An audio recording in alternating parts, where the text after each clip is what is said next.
listening to Criminalist Behavior Podcast. Today we're on episode number 9, and we're going to be talking about a husband planning his wife's kidnapping and murder. If this is your first time listening, hi, my name is Sarah Studier, and I'm your host for Criminalist Behavior Podcast. I want to thank you for listening to our show, and I hope you enjoy it. Trigger warning, this episode may contain content of a graphic nature, including sexual and physical violence against adults and children. Listener discretion is advised. So, today we're talking about Schanda Handley and her husband Michael Handley. Their home was on the 300 block of Fonda Street. It was a modern 2-story bungalow-style house in a newer and quiet neighborhood in South Lafayette off Verrett School Road. There's a Lafayette strong sign in their front yard, and they had a porch that extended across the whole front of their house and on one side of their house.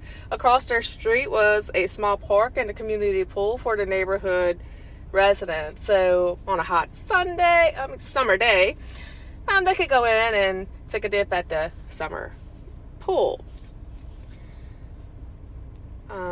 Michael and Schanda ran the Handley Family Foundation.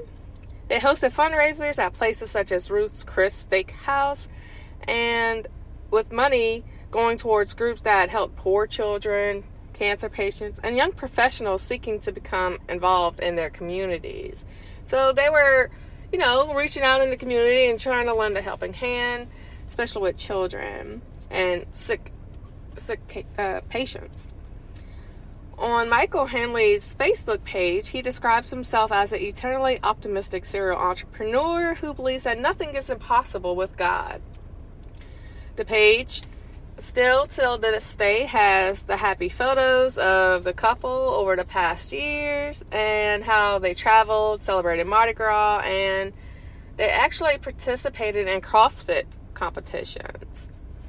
Michael had a life and career of highs and lows. He found business at an early age in the technical industry, and by the time he was 30, he became a millionaire. The success was a little bit too much for him to handle. He began drinking heavily, and he led towards a downward spiral where he lost a lot of his money, and he was prevented from seeing his children.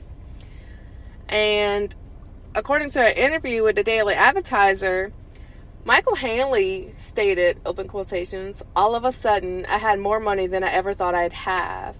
You give someone like me too much money and no accountability, it's a recipe for disaster," close quotations.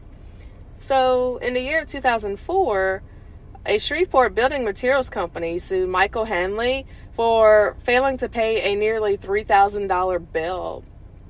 And it appears from court records that the case may not have been resolved at this given time. Michael helped launch companies that sold vitamins, energy supplements, and calcium creams. And business records show that he had some involvement in the Lafayette CrossFit gym. Michael was a former alcoholic, and he founded the Townsend Recovery Treatment Center across the South. The facilities were successful, and in the year 2015, at the end of the year, he sold that Townsend Recovery Treatment Center to a Tennessee company in a deal worth more than $21 million. So Michael and Schanda had a bit of a rough relationship with him going on this downward spiral, and she prevented him from seeing his kids. And Michael made allegations against Schanda. The accusations included Schanda threatening to hire a hitman to kill him, threatening to bite off his genitals and swallow them in front of him. He alleged that she punched him, kicked him, sprayed him with bug spray and a fire extinguisher. And he also accused her of threatening to kill him, herself and her teenage daughter. She allegedly would call him incessantly and sent harassing and threatening text messages. Now, that's according to Michael, and he's just trying to portray that Schanda has a bit of a temper.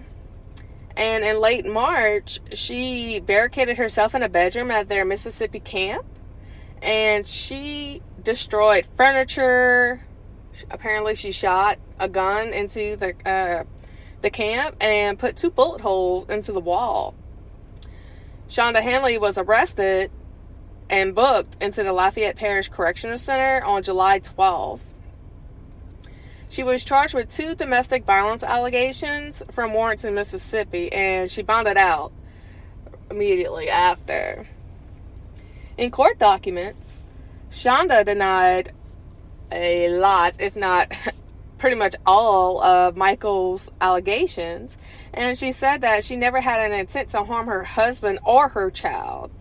She admitted, though, that she was hostile and depressed after she learned that Michael was having an affair and using excessive prescription drug use. So she lost it whenever she found out that he was cheating on her and he turned into prescription drugs and he was just acting out. Schanda had allegations of her own, and she had records to show that she accused Michael of trying to access her email. He installed a tracking device on her phone and allowing his mistress to contact her and others to send her threatening voicemails and installing spyware on her computer. So Michael wanted to be able to spy on Schanda any chance he could. The court documents showed multiple restraining orders mixed with apparent attempts to reconcile. So at some point that Schanda and Michael was going to try to reconcile their differences. And despite the orders, records show that they continued to live and travel together off and on during spring and early summer. The divorce case remains pending in district court. So they never got the actual divorce. It was just all threats. They tried to make it work and then they didn't. Schanda Handley's attorney did not provide extensive comments before they went on with what I'm about to explain. So, Michael and Schanda got married in the year 2006, and it is unclear why the marriage fell apart, but in 2017, that's when they had the multiple restraining orders involving both of them, and the marriage just deteriorated, and Michael started using the drugs, and the drugs led into him being infidel against his wife. Michael filed for divorce from Schanda in 2013, and they both claimed that each other wanted to have the other one killed. Schanda was visiting her then, at this time, 14-year-old daughter and a friend, and Schanda and her daughter Isabella were at their home at the Quiet Street in Lafayette, and on August 6, 2017, 2 men appeared at their front door, and at first glance, they looked like deliverymen, which was very much expected since Schanda had been anxiously waiting for a steamer that she had ordered, and she recalled, open quotations, "I was so excited. I was like, oh, my steamer," close quotations. Her joy was then transferred into nothing but terror when, instead of dropping off a package, the 2 men held Schanda at gunpoint with a semi-automatic handgun, handcuffed her, and threw her into a back of a white van. She stated, open quotations, "They hooded me as soon as I went into the van," close quotations. She also stated it was a van that didn't have windows in the back, and she tried to reason with the intruders by offering them valuables and cash, but they weren't interested in any of that. So this was pure motive that they just wanted her. They also attempted to take Isabella, the 14-year-old daughter of Schanda and Michael, but when Isabella refused to go with them, they just left her behind, which is very odd, right? Suspicious as heck. Isabella watched helplessly as the kidnappers drove away with their mom. I can't imagine how Isabella would feel with these two strange men coming up to the door and just holding her mom at gunpoint and taking her, handcuffing her, and throwing her in a van, and then trying to take her. I'm sure she was just like utter shell shock. So Schanda said that one of the abductors was straddling her in the back of the van. He was forcing pills into her mouth, and the other one was driving crazy through town, trying to get them out of town. She stated that she began to lose consciousness as the men threatened to sexually assault and then kill her. Schanda stated she immediately started praying. She said while one kidnapper drove, the other sat on top of her, stripped her naked, and then put the pills in her mouth. Shanda's prayer stated, open quotations, I was like, oh my God, I'm going to trust that this is going to go down the way it's supposed to go down. And it may not be good, but I'm going to trust that you got this. And as they were driving away, and reporters asked Isabella if she thought that was the last time she ever thought she would ever see her mom. And she said that she thought that was a high chance that she wouldn't be able to see her mom again after she was brutally taken from the home by gunpoint. Well, Shanda's prayers were answered when Deputy Chad Martin with Iberville Parish Sheriff's Office just clocked out of work and never heard then there was no report made yet of Schanda Handley's kidnapping. He spotted the van and attempted to make a traffic stop. Chad spotted the van driving erratically and heading east on Interstate 10 towards Baton Rouge, and they were near Port Allen when things took an unexpected turn. There was a traffic jam on the interstate due to a piece of equipment being overturned, and there was crews that was trying to get it upright and clear the roadway. And they were stuck in that delay when the van started driving on the shoulder of I-10 to escape the traffic jam.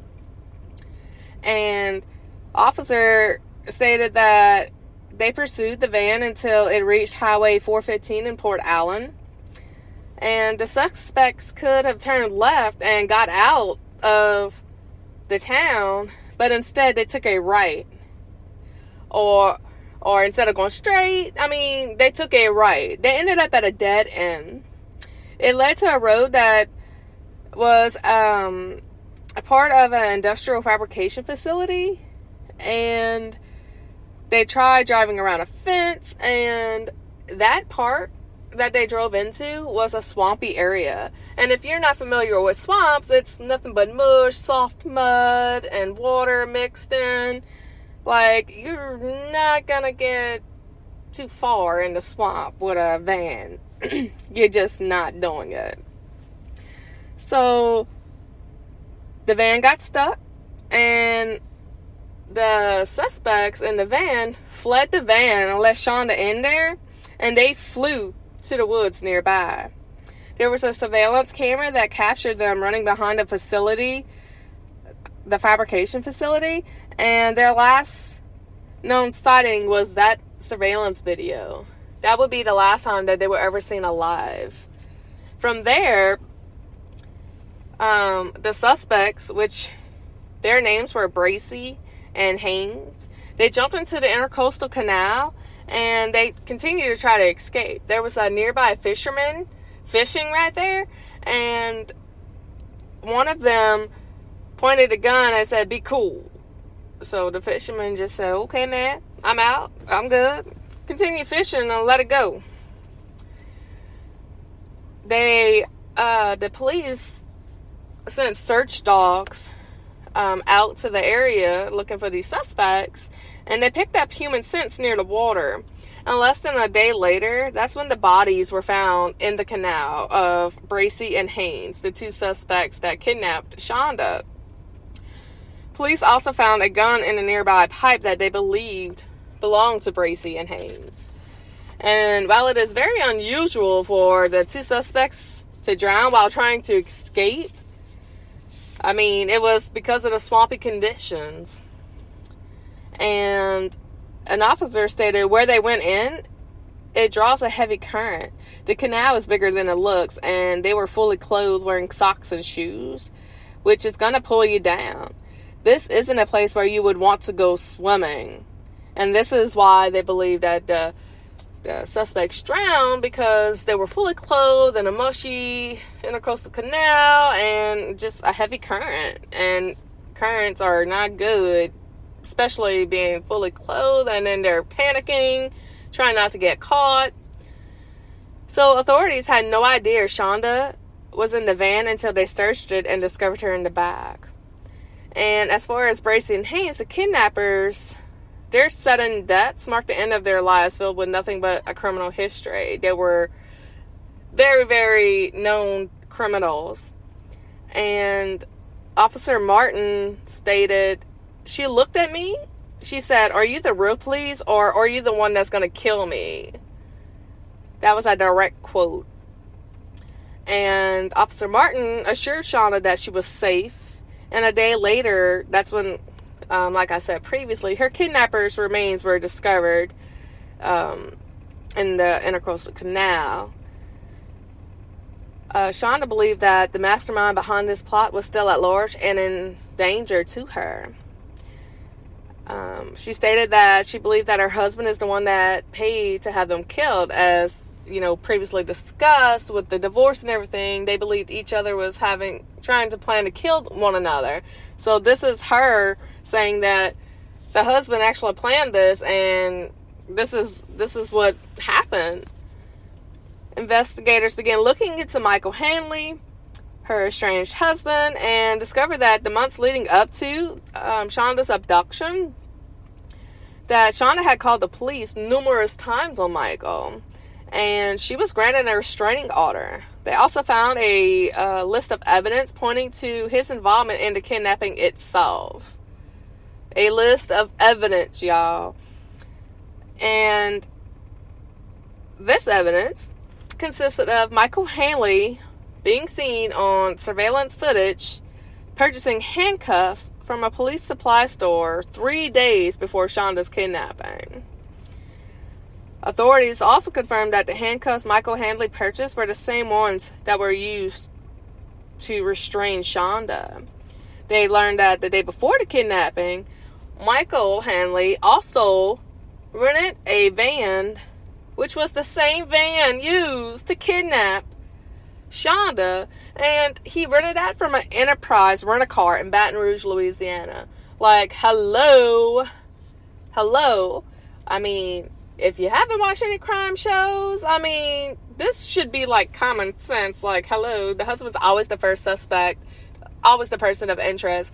And then you've seen purchasing handcuffs, which handcuffs were used on Schanda. You've seen renting the same exact kind of van that was used to kidnap your wife. Make it make sense. You think you're going to get away with this? It isn't clear how Michael Handley learned how his kidnapping scheme unraveled, but at some point he went on the run. Police found him August 11th after a 4-day manhunt, and Michael Handley was found at a Super 8 motel in Slidell with a smile on his face. And he was originally indicted on conspiracy to commit second-degree murder, conspiracy to commit aggravated kidnapping, attempted second-degree kidnapping, and violation of a protective order. That was all the original charges he was indicted on. In the motel room, the detectives found illegal drugs, nearly $10,000 in cash, a to-do list, and burner phones. Y'all, Michael's to-do list, I'm going to read it as followed. It was a burner phone, hair dye, new location, cash, train, contacts, sunglasses. The final item on this to-do list stated, finish job. Can you be more incriminating to yourself? So, this led investigators to believe that Michael intended to kill Schanda because, like, the final item on the list was finish the job. I mean, what else could that mean, y'all? As prosecutors were building their case, Schanda made a freaking discovery that would really, really, really prove factual cause on Michael. Whenever she was cleaning out the property at the camp in Mississippi, and there was a camera that Michael was using for security means to watch the property and all that good stuff. But it was motion activated and it had a recording feature. It turned out he had accidentally turned the camera on himself. Oh my God. Investigators asked, all put together, what did the camera record? Schanda stated, oh my God, I mean hundreds of hours. And she stated that on there, it had Michael Handley stating she'll have to die. So in a video dated on June 10th, 2017, Michael is recorded discussing his and Shanda's relationship with a friend. Investigators say that he can be heard saying, that's why she'll have to die. The friend later said that he didn't recall ever hearing Michael say that, so he wasn't even paying Michael any mind. But the freaking camera caught this and recorded this conversation. Prosecutor was Kenny Hebert, and he watched a month's worth of video up to the time leading to the kidnapping. Kenny stated that at least one occasion he was recorded expressing how his wife needed to die. And in a video clip from 2 weeks just before the abduction, he was caught on camera with one of the kidnappers, which was Bracy. His full name was Sylvester Bracy. And he was planning Shanda's abduction while they chatted in the living room at the Mississippi camp. And he hired them while he was high on meth and cocaine. Y'all, it is all on camera. And that video had Michael stating, open quotations, it is almost impossible for anyone to get in here. And Bracy responded, yeah, it'll be impossible for her to get out. So this leads me to believe that the plan was to kidnap her and all this good stuff, take her to the Mississippi camp, and she wouldn't be able to get out. And on all this, they had more physical evidence and documented proof that Michael had plotted Shanda's kidnapping, and theorized the consumption that he planned to have her killed. And Hebert stated, open quotations, I thought I must have done something right in the world with this video evidence, close quotations. So now we get to the trial. The 15th Judicial District Attorney's Office agreed to waive both the conspiracy charges and the protective order charge. And they reduced the aggravated kidnapping charge to second-degree kidnapping in exchange for a guilty plea. I hate the fact that they try to do this in order to get a person to confess, and why you have to put that on the table is, I mean, I get it, but I don't get it at the same time. They wanted to do this because they didn't want to have to put Schanda and her daughter Isabella through a jury trial. That was important to them. And before the courtroom, Schanda talked about the impact that the kidnapping had on her and her family's life. And she stated, to have the strength to come here today in front of the world and be cross-examined to say, this is what happened and this is what I went through. This is just overwhelming. Close quotations. Her daughter, Isabella, who witnessed the kidnapping take place, also took the stand. Again, she was 14 years old at the time that took place. And she stated that Michael Handley made her life unlivable. And for her daughter to do the same, she was so proud. So Schanda was very proud of her daughter for getting the strength and courage to go up there and testify against this would be her father at this given time. Michael Handley was sitting straight up in the courtroom, and he kept constantly looking around the courtroom. He cried off and on, sometimes taking off his glasses to wipe his eyes, and the attorney for Michael didn't respond to multiple requests for a comment to the press, and attempts to reach his family in Arkansas, as well as a close friend, were just not able to happen. So Michael pled not guilty by reason of insanity to multiple charges. He claimed insanity, but in 2018, a judge deemed that he was mentally competent to stand trial, so that insanity plea is BS. He pleaded guilty to 2 counts of second-degree kidnapping and 1 count of attempted second-degree kidnapping as part of a plea deal. He now faces 15 to 35 years behind bars. And before taking the plea deal, he was facing life in prison on the aggravated kidnapping charge. But because of that plea deal, it lessened that sentencing. So the defense attorney for Michael was stating he wasn't thinking clear when he had plotted to have her kidnapped because he was high on methamphetamines and cocaine. And the defense attorney also tried to argue that it was certainly not logical thinking, but when you're doing a lot of meth and cocaine, I mean, there really isn't logical thinking. And I guess it seemed rational to Michael that it turned out to be a very terrible decision. And she said he had lost his mind on drugs. Now, that may have truth to it, but at the same time, like, you had all these issues prior with multiple cases and multiple police reports stating, this is going on, nothing but arguments, domestic disputes happening. In July of 2021, Michael Handley pleaded guilty to the second-degree kidnapping, and he was sentenced 35 years in prison. And this was just a very small relief to Schanda, who says that she fears for the day that her now ex-husband will eventually be able to walk out of prison. I mean, I would fear for that day too. I mean, she was right. The alleged allegations that he was trying to have her killed. I mean, yeah, he was. There's no proof that Schanda was trying to ever have Michael killed. But, I mean, she did get a little hostile when she found out that he was having an affair. But, I mean, anybody would. Like, anybody who's truly in love would be upset. And then you find out that he's taking all these prescription drugs. No.